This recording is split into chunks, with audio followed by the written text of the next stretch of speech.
everyone. Today we're going to talk about the lines of the palm. The other day we talked about the mounts and some attributes of the hand, and today we decided to continue with the lines. We're going to cover the lines just a little bit generally right now because like I mentioned in other modules, there is a lot of information to get through, but just so you start getting familiar with the lines, where they're located, and a little bit of the characteristics of each one. So the lines of the palm are the rivers of energy in the map of the hand. So there are 6 major lines, and of course there are numerous minor ones. In this brief overview, we will cover only the major lines.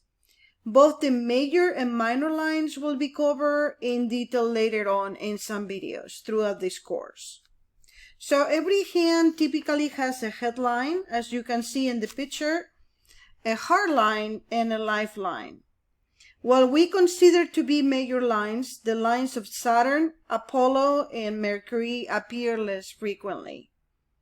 When examining a line, it is important to know the depth of the channel, where it cuts, the clarity of the line, and also we use this to determine the strength of the line. So when a line is deep and clear, the aspect represented by the line is functioning well. When a line is thin or broken, that aspect of the person is weak or challenged.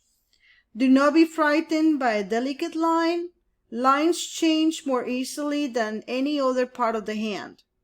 They are there for guidance and to show you where you should focus on.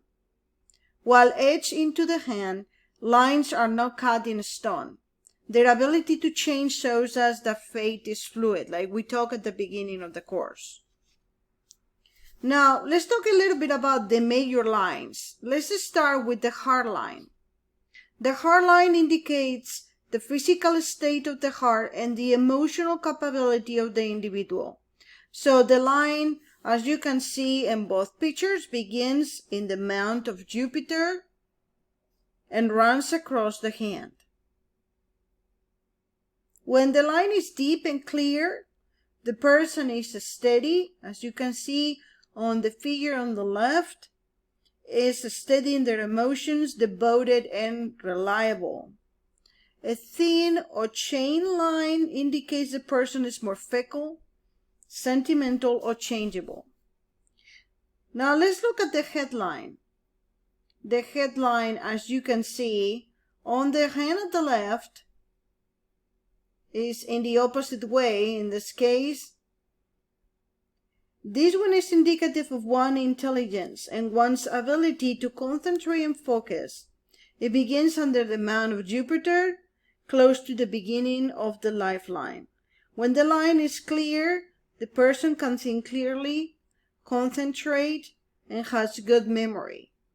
When the line is thin or chained, the mental power is weakened and the individual may experience confusion and lack of focus. As you can see in this person's hand, it's extremely deep, although we can see that there are some cuts along the way. Occasionally, the head and heart lines combine into one line. This is called the simian line. So let me show you a picture of the simian line.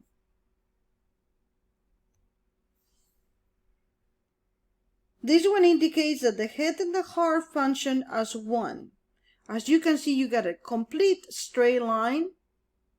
A normal palm might have one line on top of the other, as is in the picture on the left.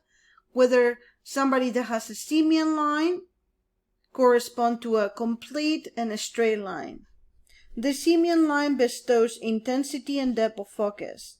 For those with the simian line, thinking has an emotional quality to it, and their emotions are influenced by the mind.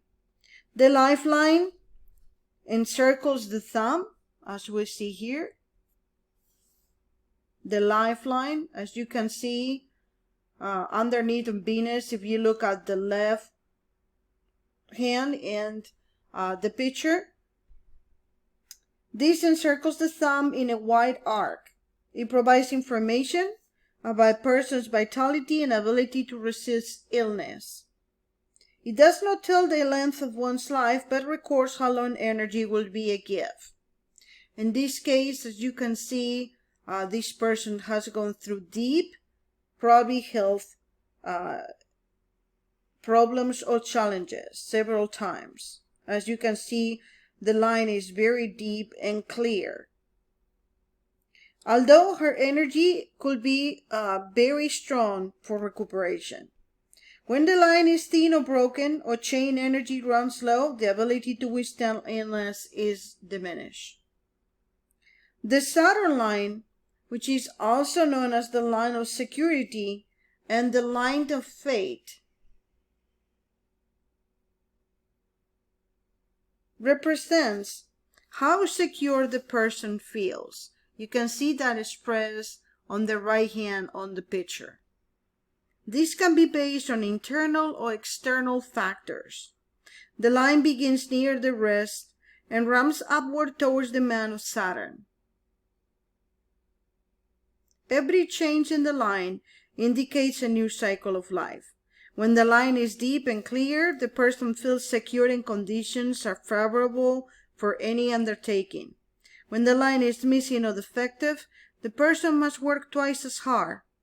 Many people who are self-made successes have no line of Saturn.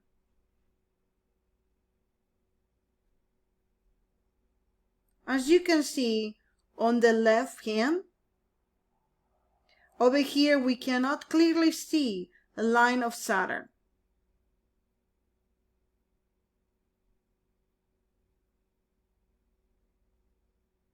It seems to be, if you look at Saturn on the left hand side, you see the hard line that goes very way up. And then you also see Jupiter and Saturn in between. There seems to be part of the line of Saturn, just the top part. But we cannot see the rest of the line of Saturn on the left hand side. Now let's look at the Apollo line. The Apollo line is also called the line of art or the line of recognition. And this line appears rarely, but when it does, it confers creative ability and of course the possibility of recognition in the person's chosen field.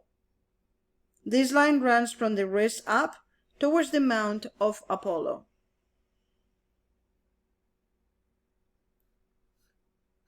The Mercury line is also referred to as the line of health.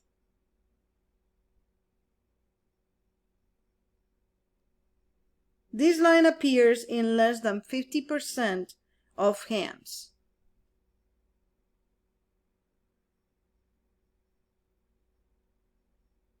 As you can see on the right hand side on the picture, the line of Mercury appears in only few hands, 50%, and it might be on top of what we call the trouble lines. A person can have excellent health with or without this line. However, the Mercury line describes certain distinct health issues, mostly dealing with the digestive system and the liver. If it is deep and clear, it will confer good health and improve even a delicate lifeline. It is valuable to take some time to become familiar with this basic information about the mounts and lines, and this will give you a greater appreciation of the information on the basic modifiers that we will be covering later.